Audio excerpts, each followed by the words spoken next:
지금 하고 있는 일을 당장 멈추세요. 그리고 제 말을 아주 주의 깊게 들어주세요. 제가 지금부터 말씀드릴 내용은 아무리 노력해도 지어낼 수 없는 이야기입니다. 7년 동안, 딱 7년 동안 저는 매일 밤 남편을 위해 저녁을 차려 드렸습니다. 아들을 키웠고, 가정을 꾸렸고, 좋은 아내였습니다.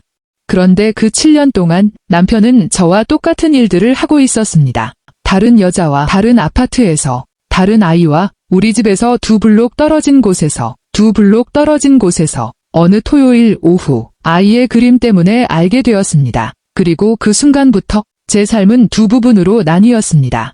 제가 알기 전의 삶, 그리고 그에게 매일매일의 대가를 치르게 한 삶. 제 말을 끝까지 들어주세요. 이 이야기는 당신이 옆자리에 앉은 사람을 바라보는 방식을 바꿔놓을 겁니다. 안녕하세요. 다시 오신 것을 환영합니다. 시작하기 전에 이 영상을 보고 계신 분들 중 그런 느낌을 받아본 적 있는 분들께 한 말씀 드리고 싶습니다. 무슨 느낌인지 아시죠? 뱃속 깊은 곳에서 느껴지는 작고 조용한 느낌, 뭔가 잘못됐다는 느낌 말이에요. 하지만 겉으로는 모든 게 완벽해 보이죠. 저녁 식사도 평범하고, 주말도 평범하고, 자기 전 키스도 평범해요. 하지만 무언가, 이름을 붙일 수 없는 무언가가 계속해서 속삭이는 것 같아요. 이 이야기는 바로 당신을 위한 것입니다. 제 이름은 소연입니다. 38살이에요. 그리고 7년 동안 저는 남편과 결혼 생활을 했어요. 그는 완전히 다른 삶을 살았고 저는 그 삶에 대해 전혀 몰랐죠. 이렇게 알게 되었어요. 그리고 그 후 저는 이렇게 했죠. 내가 꿈꿔왔던 삶. 24살 때 남편 재원을 만났어요. 우리는 같은 회사에 다녔죠. 재원은 영업, 저는 마케팅이었어요. 그는 꾸밈 없고 자연스러운 매력이 있었어요. 꾸밈 없는 모습이었죠. 한 번 미팅 후에 제 커피 주문까지 기억하고 있었어요. 지루한 프레젠테이션도 웃겨졌고요. 3달 동안 매일 밤 잘 자라고 문자를 보내줬어요. 드디어 데이트 신청을 받았을 때 그가 말을 끝내기도 전에 네라고 대답했죠. 2년 동안 연애를 하다가 26살에 결혼했어요. 결혼식은 작지만 따뜻했고 우리를 사랑하는 사람들로 가득했어요. 그날 찍은 모든 사진 속에서 우리는 활짝 웃고 있어요. 진심 어린 웃음. 눈물까지 글썽이는 웃음이었죠. 1년 후 아들 서준이가 태어났어요. 서준이는 재원을 닮았고 제 고집은 그대로예요. 그는 언젠가 하늘이 정말 파란지 아니면 파랗게 보이는지에 대해 45분 동안이나 나와 논쟁을 벌인 적이 있어요. 그때 그는 4살이었죠.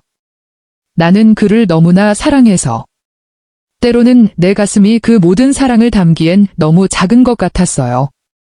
삶은 좋았어요. 진심으로, 조용히, 평범하게 좋았죠. 재원은 오랫동안 일했어요. 때로는 출장도 가는데 한 번에 3, 4일씩 한 달에 한두 번 정도였어요. 나는 전혀 개의치 않았어요. 그는 영업직이었고 출장은 업무의 일부였으니까요. 나는 그를 믿었어요. 완전히. 의심의 여지 없이. 왜냐하면 그게 바로 누군가를 사랑할 때 하는 일이니까요. 그 사람을 믿는 거죠. 그리고 때로는 그 믿음이 가장 위험한 것이 될 수도 있어요. 내가 무시했던 사소한 것들. 지금 돌이켜보면 모든 사소한 것들이 눈에 선하네요. 내가 애써 넘겼거나 그 의미를 이해할 만큼 오래 생각하지 못했던 사소한 순간들. 그의 휴대폰은 항상 테이블 위에 뒤집어져 있었다. 나는 스스로에게 말했다. 그냥 저녁 식사 중에 방해받는 걸 싫어하는 사람이겠지? 그런 사람 많잖아. 한 번은 내가 사진을 보여주려고 휴대폰을 집어들었을 때 그는 필요 이상으로 빠르게 내 손에서 휴대폰을 뺏어갔다. 나는 다시 스스로에게 말했다. 그냥 휴대폰에 대해선 사적인 사람이지. 그런 사람 많잖아. 결혼 3년 차쯤 되었을 때 주말에 그가 출장을 다녀왔는데 뭔가 다른 냄새가 났다. 향수도 아니었다. 뭔가 특별한 향도 아니었다. 그냥 다른 비누를 썼나? 세제 종류를 바꿨나? 순간 알아챘다. 그런데 서준이가 방에서 뛰쳐나와 아빠에게 달려들었고 나는 그 사실을 완전히 잊어버렸다. 그로부터 약 1년 후 어느 토요일 오후였습니다. 그로부터 약 1년 후 사무실에 있던 남편에게 전화를 걸었습니다. 주말에 밀린 일이 있다고 하더군요. 그때 배경에서 아이의 목소리가 들렸습니다. 아빠, 좀 봐줘. 아빠, 저거 TV야? 응, 누가 휴게실에 켜놓고 갔어. 그래. 저는 남편 말을 믿었습니다. 믿은 이유는 다른 가능성은 제 머릿속에서 도저히 떠올릴 수 없었기 때문입니다. 그런 생각은 하지 않는 법이죠. 거실에 앉아 아들이 바닥에서 노는 모습을 보면서 남편에게 어딘가에 또 다른 아이가 있구나 라고 생각하지는 않습니다. 그런 생각은 아예 하지 않는 겁니다. 어쩔 수 없을 때까지는요. 그림. 10월의 어느 토요일 오후였습니다. 서준이는 6살이었습니다. 재원이가 차에서 뭐 좀 가지러 갔어요. 뒷좌석을 청소하고 있었는데 부스러기, 물병, 그리고 2주 동안이나 행방불명이었던 양말 한 짝이 있었어요. 그런데 조수석 밑에서 뭔가에 손이 닿았어요. 종이 한 장이었어요. 꺼내보니 그림이었어요. 아이 그림이었죠. 하얀 종이에 크레파스로 그린 그림이었는데 싸구려 큰 세트에 들어있는 그런 종이었어요. 한국의 모든 부모가 집에 하나씩 가지고 있는 그림. 4명의 인물. 검은 머리에 키 큰 남자. 긴 머리의 여자. 2 아이. 한 명은 크고 한 명은 아주 작다. 둘 다 키 큰 남자의 손을 잡고 있다. 그리고 그림 맨 위에는 글씨를 막 배우기 시작한 아이의 서툴고 삐뚤빼뚤한 글씨로 아빠 사랑해. 아빠. 사랑해요. 나는 우리 아파트 주차장에 서 있었다. 그리고 그 그림을 오랫동안 바라보았다. 내 남편에게는 아들이 있었다. 서준이. 서준이에게는 여동생이 없었다. 서준이에게는 동생이 없었다. 이 그림에는 2 아이가 있었다. 그림 속의 키 큰 남자. 검은 머리, 넓은 어깨. 6살 아이가 가장 사랑하는 사람을 그리는 바로 그 모습. 바로 내 남편이었다. 오랫동안 모른 척 해왔던 것들을 알게 된 것처럼 나도 알았어요. 갑자기. 마치 문이 활짝 열리는 것처럼. 그림을 조심스럽게 접었어요. 주머니에 넣고. 다시 위층으로 올라갔어요. 재원이는 부엌에서 커피를 내리고 있었어요. 내가 들어가자 재원이가 나에게 미소를 지었어요.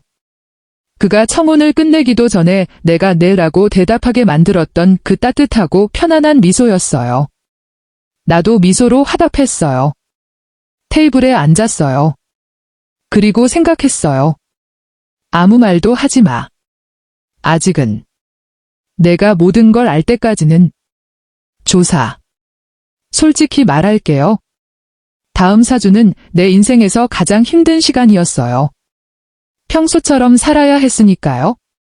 저녁을 차리고 서준이의 학교 가방을 싸야 했고, 재원의 농담에 웃어주고, 매일 밤 그와 같은 침대에서 자야 했다. 내 안에서는 모든 것이 불타오르는 것 같았다. 하지만 나는 꾹 참았다. 정보를 얻어야 했기 때문이다. 두려워하고 감정적인 사람은 정보를 얻지 못한다. 차분하고 인내심 있고 집중력 있는 사람은 정보를 얻는다. 그래서 나는 차분해졌다. 그리고 인내심을 가졌다. 그리고 아주 집중했다. 내가 제일 먼저 한 일은 그의 휴대폰을 다시 확인하는 것이었다. 그가 자는 동안 몰래 보려는 건 아니었다.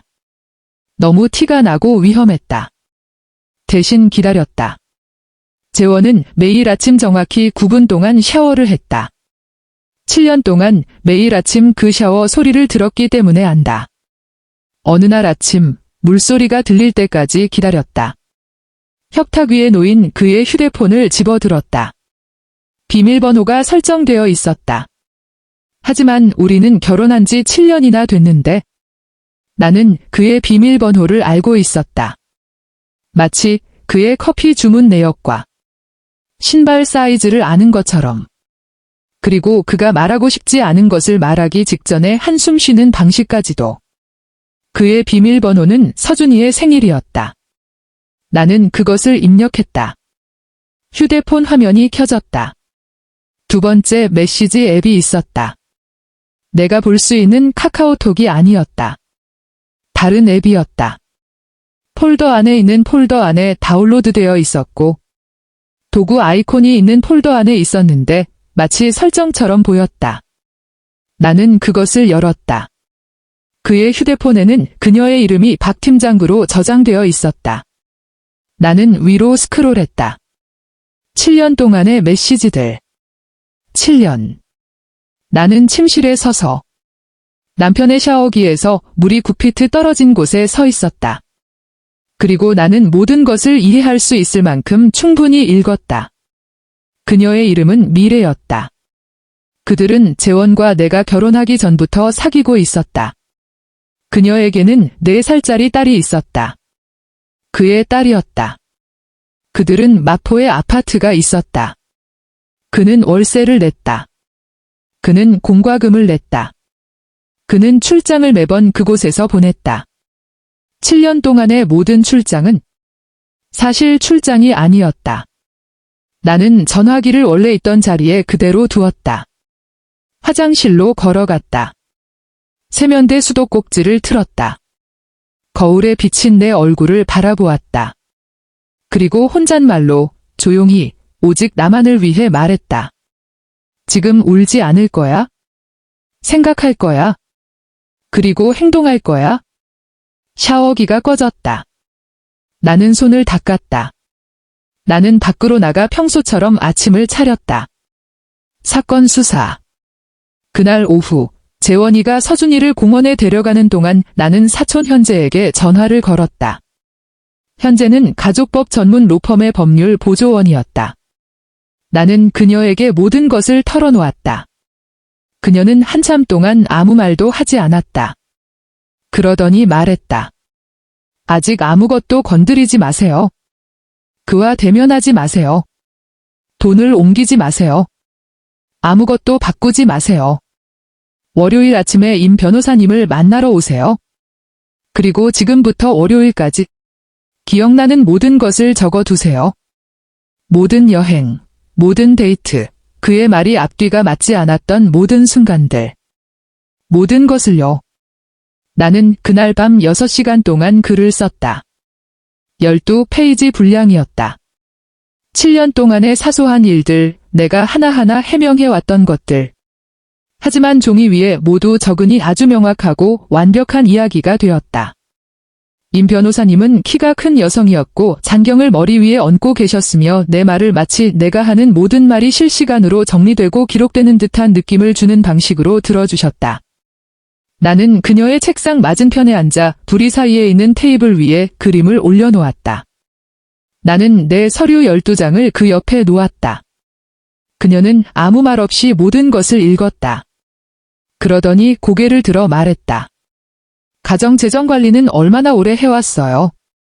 나는 결혼한 이후로요라고 대답했다. 그녀는 좋아요. 은행 거래 내역 7년치가 필요해요. 부동산 관련 서류도요. 가능하다면 남편 회사 경비 보고서도요. 그리고 지금처럼 생활해야 해요. 겉으로 보기에는 아무것도 바뀌지 않아야 해요. 그럴 수 있어요. 라고 물었다. 나는 7년 동안 해왔어요. 라고 대답했다. 이미 아어제입니다. 몇 주만 더 할 수 있어요. 그녀는 거의 미소를 지을 뻔했다. 그녀는 그럼 괜찮을 거예요. 라고 말했다. 다음 6주 동안 나는 모든 것을 모았다. 결혼 초부터의 은행 거래 내역서, 마포 아파트 월세 납부 내역을 찾았는데 그의 개인 계좌에는 창고 임대료로 기록되어 있었다. 7년 동안 창고 임대료를 낸 것이다. 존재하지도 않는 창고에 대한 임대료였다. 식료품 이체 내역, 옷 구매 내역, 그가 샀지만 내가 받지 못한 생일 선물들, 마포의 한 카페에서 아이 생일 파티 예약금까지, 그가 영업회의 때문에 부산에 간다고 말했던 바로 그 주말에 지불된 것이었다. 모든 것을 출력했다. 그것들을 평범한 갈색 봉투에 넣었다. 그리고 나서 나는 이 사건의 방향을 완전히 바꿔놓을 일을 했다. 탐정을 고용했다. 그를 미행하기 위해서가 아니었다. 나는 이미 충분히 알고 있었다. 마포 아파트에 대한 증거를 확보하기 위해서, 그의 모든 것을 확인하기 위해서, 아이의 출생신고서, 재원이가 그 건물에 드나드는 사진들을 확보하기 위해서였다. 재원이가 출장 간다고 말했던 날들의 말이다. 3주 후 수사관은 두 번째 봉투를 건넸다. 봉투 안에는 사진 41장이 들어 있었다. 나는 사진들을 하나하나 살펴보았다. 그리고 내 마음속 깊은 곳에서 무언가가 꽉 막힌 듯 느껴졌다. 몇 주 동안 다퉈가던 사랑은 아니었다. 다른 무언가였다. 마지막으로 남은 의심의 조각. 이제 더 이상 의심은 없었다. 오직 사건만이 남았다. 대면. 나는 일요일 저녁을 택했다. 서준이는 어머니 댁에서 하룻밤을 보내고 있었다. 나는 저녁을 차려놓았다. 그가 가장 좋아하는 갈비찜. 3시간이나 걸리는 요리였다. 그가 편안하게 느끼길 바랐기 때문이다. 편안한 사람은 준비를 잘 하지 않는다. 우리는 저녁을 먹었다. 서준이는 한 주 동안 있었던 일들을 이야기했다. 나는 듣고 고개를 끄덕였다. 그는 모든 적절한 곳에서 미소를 지었다. 식사를 마치자 나는 접시를 치웠다. 테이블로 돌아와 그의 맞은편에 앉았다. 그리고 갈색 봉투를 우리 사이에 놓았다. 그는 봉투를 바라보았다. 그러더니 나를 바라보았다. 그가 말했다. 이게 뭐야? 나는 말했다. 열어봐. 그는 움직이지 않았다. 나는 다시 말했다. 재원아, 봉투를 열어봐. 그는 천천히 봉투를 열었다. 첫 번째 사진을 보았다. 그의 얼굴에는 충격이 없었다. 그는 충격보다 더 심각한 무언가를 드러냈다. 마치 이 순간을 기다려왔고 이제 다음에 무슨 말을 할지 계산하는 사람 같았다. 그리고 그 계산, 그 찰나의 순간, 그가 미안해하는 기색 없이 나를 어떻게 다룰지 결정하던 그 순간. 그에게 남아있던 모든 감정이 완전히 사라져버린 순간이었다. 그가 말했다. 소연아. 설명해 드리겠습니다. 나는 손을 들어 올렸다. 나는 말했다. 설명하실 필요 없습니다. 사진이 41장 있습니다. 은행 거래 내역도 7년치 있습니다. 출생증명서도 있습니다. 변호사도 선임했습니다. 그리고 재판 날짜도 잡았습니다. 지금 내가 당신에게 필요한 건 단 하나. 이 일을 쉬운 길로 할 건지 아니면 아주 힘든 길로 할 건지 아는 것뿐이에요. 그는 나를 빤히 쳐다보았다. 마치 나를 처음 보는 것처럼. 어쩌면 정말 처음 보는 걸지도 모른다. 그의 맞은편에 앉아있는 여자는 10월의 어느 토요일 오후 그를 완전히 믿었던, 그리고 조수석 밑에서 아이의 그림을 발견했던 그 여자가 아니었기 때문이다. 그 여자는 사라졌다. 법원이 내게 준 것. 이혼 소송은 5개월이 걸렸다. 재원은 변호사를 고용했다. 그의 변호사는 4가지 전략을 시도했다. 임 변호사는 판사에게 가기도 전에 모든 전략을 막아냈다. 증거가 너무 완벽했다. 기록이 너무 명확했다. 사진이 너무 구체적이었다. 한국 가족법에 따르면 간통은 형사범죄이며 이혼 사유가 된다. 7년간의 재정 기록은 재원이 가게 자금을 빼돌린 사실을 보여주었다. 우리 돈, 그의 두 번째 가족을 부양하는 데 썼습니다. 법원은 동의했습니다. 자산 분할은 상당히 제게 유리하게 판결되었습니다. 우리 공동 명의로 되어 있던 아파트는 제게 왔습니다. 공동 예금 계좌의 모든 금액도 제게 왔습니다. 재원의 회사 주식은 나눠졌는데 더 많은 지분이 제게 돌아갔습니다. 서준이의 양육비는 재원의 소득을 고려했을 때 최고 금액으로 책정되었습니다. 그리고 간통죄로 기소되었기 때문에 별도의 위자료 판결도 제게 유리하게 내려졌습니다. 정말입니다. 제가 그와 함께 7년 동안 쌓아온 모든 것이 저와 제 아들에게 남았습니다. 그가 7년 동안 제게 숨겼던 모든 것이 법정에서 판사 앞에서 사진이 제시되었을 때 판사는 그를 호의적으로 보지 않았습니다. 모든 일이 있은 후, 그게 2년 전입니다. 이제 지금 이야기를 해드리겠습니다. 왜냐하면 사람들은 있는 것 같아요. 이야기가 법정에서 끝나는 게 아니라는 거려. 법정은 그저 하나의 장일 뿐이에요. 당신의 것을 되찾는 곳이죠. 진짜 이야기는 그 이후에 펼쳐집니다. 사건이 마무리된 후 첫 한 달은 솔직히 제 인생에서 가장 이상한 시기였어요. 가장 힘들었던 시기가 아니라 가장 이상했던 시기였죠. 분노가 사라졌으니까요. 두려움도 사라졌고요. 그리고 그들이 살던 공간에는 그저 침묵만이 남았어요. 깨끗하고 탁 트인 고요한 침묵. 처음에는 그 침묵을 어떻게 받아들여야 할지 몰랐어요. 그러던 어느 날 아침 서준이가 부엌으로 들어와서 우리가 뭐 좀 할 수 있겠냐고 물었어요. 개 한 마리. 나는 당연히 좋아해라고 말했다. 그의 얼굴 전체가 활짝 열리는 그 순간 나는 그 침묵의 의미를 깨달았다. 바로 이것 때문이었다. 다른 사람들이 어떻게 생각하든 신경 쓰지 않고 긍지라고 말하는 것. 진정 우리 것인 것들로 그 공간을 채우는 것. 3주 후 우리는 강아지 한 마리를 입양했다. 작고 갈색 털을 가진 믹스견이었는데 귀가 쫑긋 설지 축 처질지 모르는 아이였다. 서준이는 그 아이에게 떡이라는 이름을 지어주었다. 떡은 쌀떡이라는 뜻이다. 나는 그 이름에 대해 묻지 않았다. 떡은 매일 밤 서준이 침대 발치에서 자고 찾는 양말은 모두 찢어버린다. 우리 집은 그 어느 때보다 더 충만해졌다. 이혼 후 8개월 만에 나는 승진했다. 더 높은 직책, 더 많은 책임, 훨씬 더 많은 급여.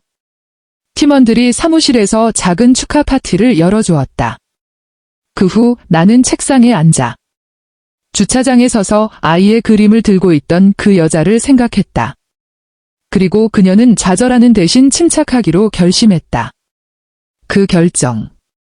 그 순간의 단 하나의 선택이 그 이후의 모든 것을 바꿔놓았다. 재원이 내게 전화를 한 번 하려고 했다. 판결 후 약 6개월쯤 지났을 때였다. 무슨 말을 하려고 했는지는 모르겠다. 나는 전화를 받지 않고 그대로 두었다. 그리고는 번호를 차단했다. 화가 나서가 아니라 완전히 아무런 감정도 없이. 그리고 이제 우리 모두 알고 있을 것이다. 무관심은 분노보다 훨씬 강력하다는 것을. 분노는 그들이 여전히 중요하다는 것을 의미한다. 무관심은 이미 너무 멀리 나아가서 더 이상 그들을 볼 수조차 없다는 것을 의미한다. 가기 전에 마지막으로 한 가지만 더 말하고 싶다. 이 영상을 보고 계신 분들 중에 그런 느낌이 드신다면 뱃속에서 무언가 잘못됐다는 작고 조용한 느낌이 부디 그 느낌에 귀 기울여 주세요.